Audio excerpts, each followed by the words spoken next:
It begins with a boy, a mansion, and a man who smiles too easily. Let's Kill Uncle sounds like a joke, but behind its title lies a film that dances with the macabre, daring to pit childhood innocence against something quietly sinister. Released in 1966, at the peak of America's obsession with both Technicolor charm and creeping paranoia, this was no ordinary children's film. The director, William Castle, the king of cinematic stunts, a man who once wired theater seats to shock his audiences. But here, Castle put away the joy buzzers and instead twisted the knife slowly. In Let's Kill Uncle, the horror isn't in jump scares or monsters. It's in long, uncomfortable silences. In a glass house full of deadly animals. In a child realizing that trust can be fatal. Marketed with flair but buried by critics, the film confused many. Was it a satire, a thriller, a fable, or just too disturbing to find its place? The result was a cult oddity too weird for TV reruns, too eerie for family night,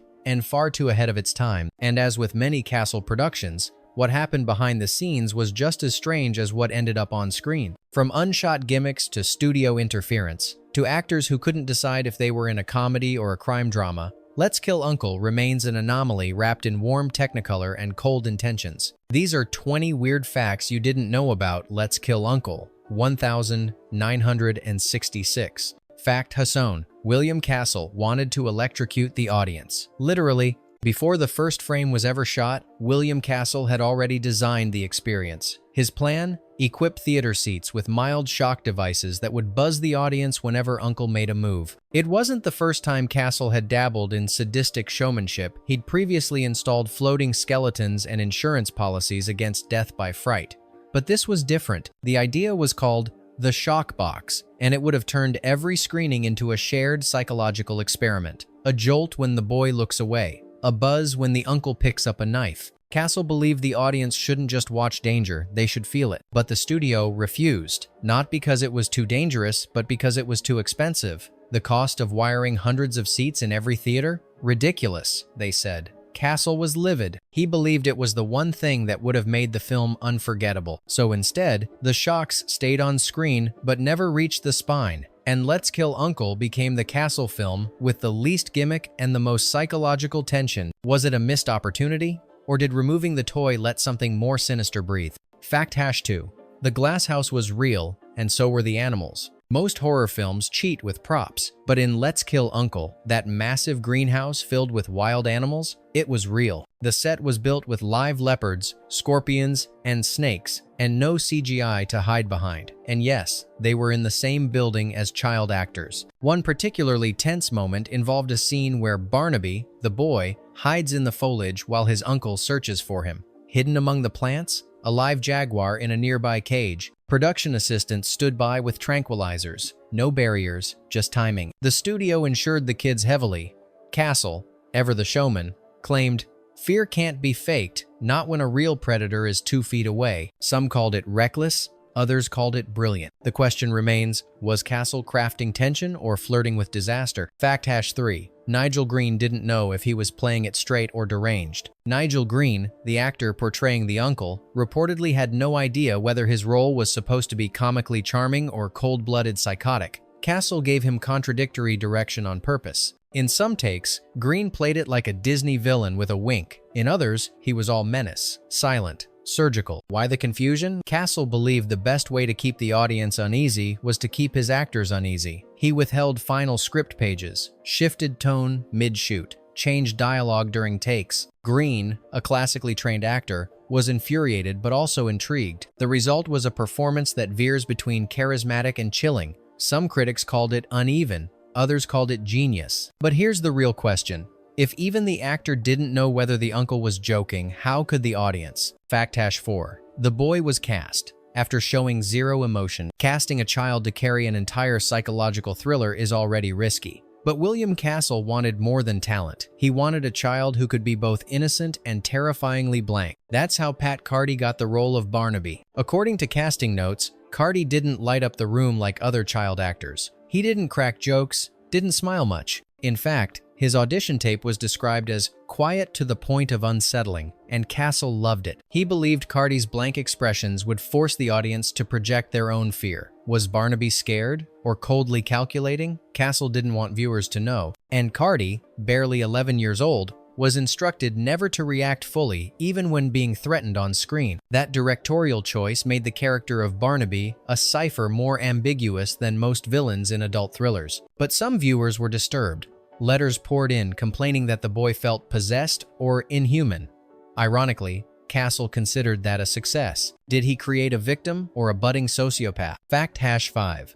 The studio tried to market it as a family film. Despite its dark undertones, poison plots, and implied child murder, Let's Kill Uncle was initially promoted as a quirky family comedy. Posters featured whimsical fonts and bright colors. Trailers leaned into slapstick moments, showing Barnaby's pranks instead of his near-death escapes. The tagline? A delightful tale of fun, fortune, and maybe murder. Castle objected. He wanted it sold as a psychological experiment, but Universal Pictures had other plans. They saw it as a summer release for parents and kids. The result?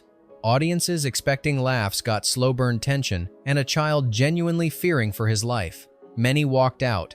Others complained to theater managers. Reviewers didn't know how to categorize it. The film flopped at the box office not because it was bad, but because it was misrepresented. Which leads to a brutal irony. Was it the marketing or the truth of the film that disturbed people more?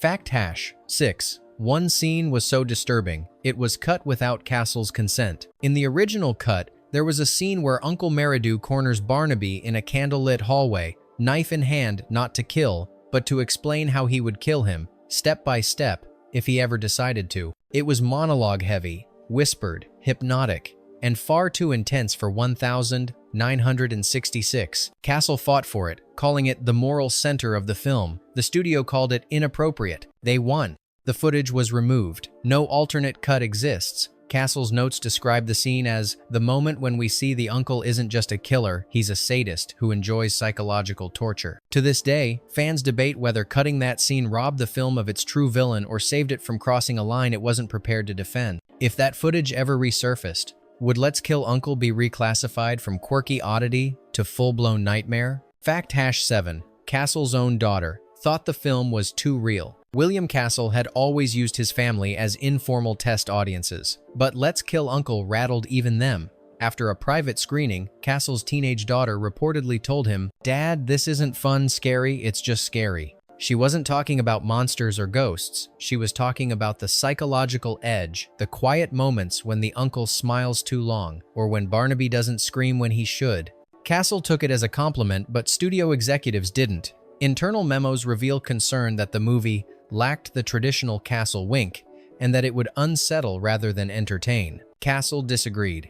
He wanted Let's Kill Uncle to linger uncomfortably, to make the audience question whether children could ever be safe when adults smile. And that's exactly what happened. Even Castle's own family walked away unnerved. Was that a sign of failure or proof that the horror hit closer to home than expected? Fact #8. The script was rewritten 3 times without changing the ending. Multiple writers came and went during development. The problem wasn't the premise, it was the tone. Was it satire, suspense, gothic fantasy? The studio couldn't decide, so they ordered rewrites 3 times. Each version softened some elements and amped up others. One draft removed the exotic animals. Another leaned into slapstick comedy. A third made the uncle a war veteran with PTSD. But in every version, one thing stayed the same: the ending. A final act involving a trap, a fall, and a decision left up to the boy. Castle insisted on keeping it, because to him, the ending wasn't about justice, it was about ambiguity. Did the child win, or did something darker survive inside him? Even as the script changed its skin, the heart remained untouched.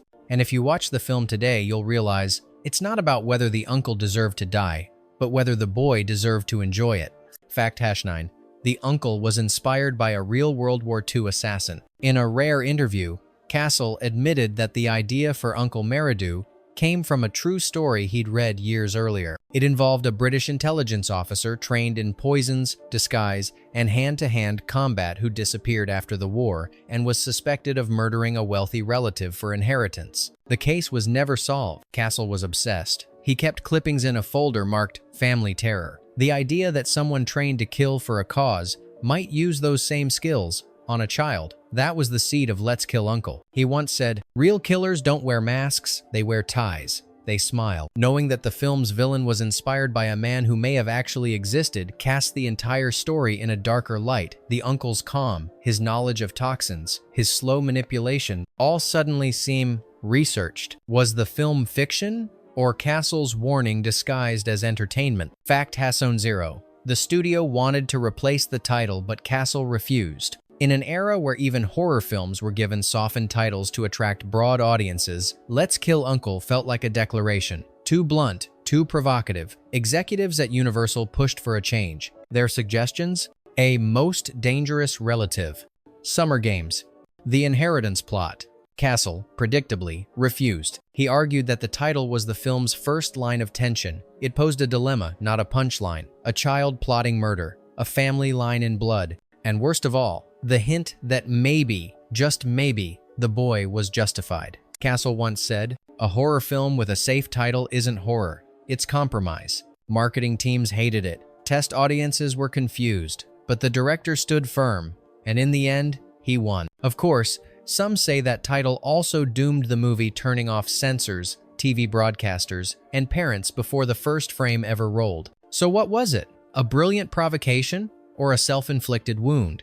Fact Hasson. Castle used a real poison expert as a consultant. Most directors would hire a screenwriter to invent a few toxic-sounding names. Not Castle. For Let's Kill Uncle, he brought in a retired toxicologist from the Los Angeles coroner's office to help design Meridu's character. This consultant didn't just fact-check. He brought real case studies, accounts of subtle poisons used in inheritance disputes, long-forgotten herbs with deadly side effects, and the psychology of murderers who prefer silence to stabbing. Castle incorporated these into the film's script. That's why Meridu's dialogue includes such specific, almost chillingly accurate language about dosages, effects, and timing. The expert later admitted, "It was the only film I've worked on where I felt like I was testifying, not consulting." None of the poisons in the film are fictional. All are traceable. All are lethal. Did Castle go too far? Or was he just being honest about the horrors that wear a human face? Fact Hasson 2. The film was banned from some Saturday matinee circuits. Despite being technically rated as suitable for general audiences, Let's Kill Uncle was quietly pulled from several weekend matinee programs for children during its release window. The reason? Complaints from local theater managers. Parents reportedly walked out mid-screening, shocked by the implications of child-on-adult violence and the lingering fear that the young protagonist might actually enjoy planning a murder. Some circuits replaced it with cartoons. Others canceled the screenings outright. The strange part? There was no official memo, no public censorship board decision, just a quiet vanishing. Castle later remarked, "You know you've hit a nerve when they don't ban you. They just pretend you never existed." This shadow censorship only added to the film's mystique. Was it too much for children? Or simply too honest about the monsters that hide in mansions and in bloodlines? Fact Hasson 3. There was an alternate ending, but it was deemed too satisfying. Few know that Let's Kill Uncle originally had a very different conclusion, one where Barnaby doesn't merely survive, but wins completely. In this cut, he turns the tables on his uncle with such precision that the final shot shows him calmly walking away, barely blinking. Test audiences, surprisingly, cheered. Castle hated it. He claimed the ending was morally repugnant, not because of the outcome, but because it removed ambiguity. His entire point was to make viewers uncomfortable with the boy's victory. Was it justice or learned cruelty? So Castle ordered a recut. The new ending was deliberately less clear. Fewer answers, more silences, a final glance that could mean fear or triumph. To this day, no footage from the original ending has resurfaced. It may be lost or buried, like so many unsettling ideas in Hollywood, which begs the question, do we fear evil or do we fear watching innocence become it? Fact Hasson 4. One actor refused to return after just 1 week on set. An early draft included a subplot involving a local priest, meant to serve as Barnaby's moral compass. The actor cast in the role, a respected British stage performer, reportedly walked off set after 1 week. His reason? "The script made me feel complicit," he said. According to a production assistant, the actor believed the film blurred ethical lines too heavily, that it placed viewers in the position of rooting for a child to become a killer, and did so without offering judgment. Castle's response? He cut the priest character entirely. This decision removed the last voice of morality from the story. leaving the audience alone with a boy, a killer, and a mansion full of shadows. Without a moral anchor, viewers had only their own instincts to guide them, and Castle liked it that way. Fact Hashin 5. The film influenced a later cult classic, but was never credited. In 1993, a small but intense psychological thriller called The Good Son, starring Macaulay Culkin and Elijah Wood, shocked audiences with its tale of a disturbed boy and a family slowly unraveling. What few noticed was how closely the structure and themes echoed Let's Kill Uncle. A remote house, a manipulative child, an adult no one believes, death that may or may not be an accident, but nowhere in the credits or in promotional interviews was Castle's film acknowledged. Some cinephiles argue that The Good Son is a spiritual remake. Others say it's coincidence, but side-by-side comparisons of key scenes suggest more than influence, they suggest homage. Castle, long deceased by the 1,990 seconds, couldn't respond, but film historians have since debated whether the omission was accidental or a quiet case of psychological plagiarism. If influence hides in silence, how many other Castle creations live on, uncredited? Fact Hashinix.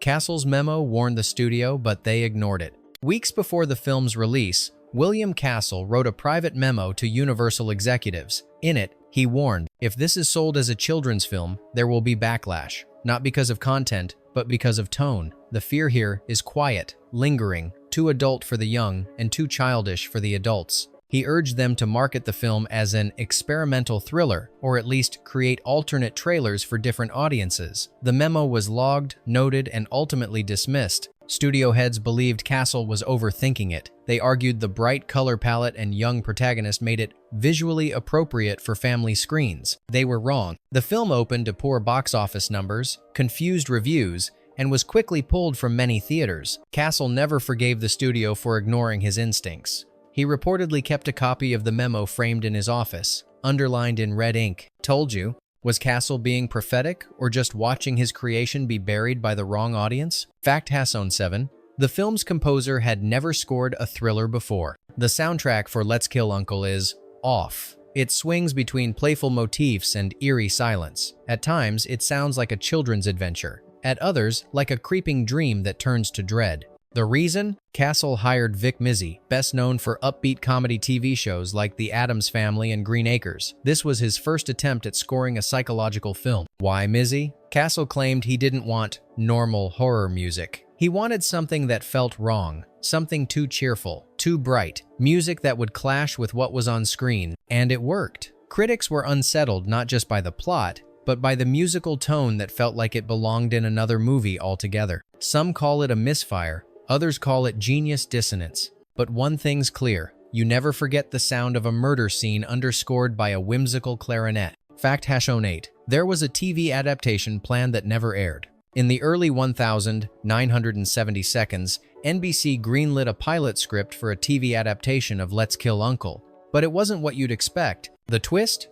It was reimagined as a black comedy anthology, where each episode would feature a new child facing an adult antagonist in a different twisted domestic setting. The title, Let's Kill. The pilot featured a modernized version of Barnaby, set in a contemporary California suburb, plotting against a suspiciously kind stepfather. It was filmed, but never aired. NBC executives reportedly panicked after internal screenings, fearing backlash from parents and watchdog groups. The master tape was shelved. No copies have ever been found in circulation. It remains one of television's strangest lost episodes, written, cast, filmed, but vanished without trace. Did the network kill the show, or was it just never meant to be seen? Fact Hassana 9. Castle tried to show it at horror festivals but was turned down. After the film's theatrical failure, William Castle attempted to rebrand Let's Kill Uncle as an underground horror gem. He submitted it to multiple European and American horror film festivals in the early 1,970 seconds,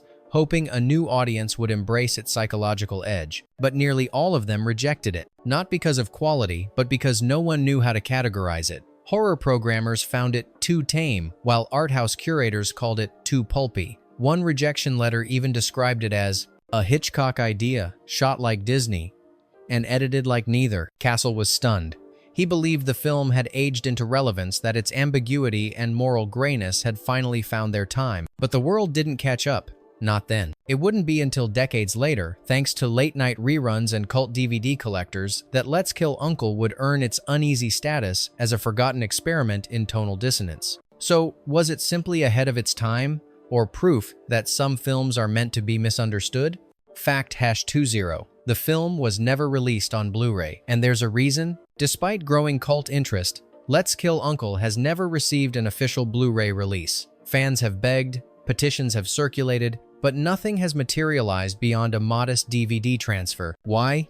According to rights management insiders, the original negatives are partially damaged, and Castle's estate holds conflicting licensing agreements with Universal and other distribution arms. Worse, some scenes, including the rumored alternate ending, exist only on deteriorated reels stored in archives that no longer have the budget to restore them. Even boutique labels like Arrow Video and Shout Factory reportedly passed, calling the legal and technical costs a nightmare, which means the version we see today might be the only one that survives. If cinema is memory, and memory decays, what does that say about a film designed to unsettle, now literally disintegrating? Bonus fact: Castle hid a real message, but no one's found it. In one of his final interviews, William Castle made a cryptic remark about Let's Kill Uncle. "It's the only film where I left a real message, not a metaphor, a message. But you'll need a mirror and the patience of a child to find it." To this day, fans have scoured the film for clues, reversed footage, glass reflections, coded dialogue, but nothing definitive has ever been uncovered. Some believe he etched words into the terrarium glass. Others think it's buried in the opening credits, barely visible. One theory suggests the final frame contains a frame blip with Castle's face. But without a director's cut,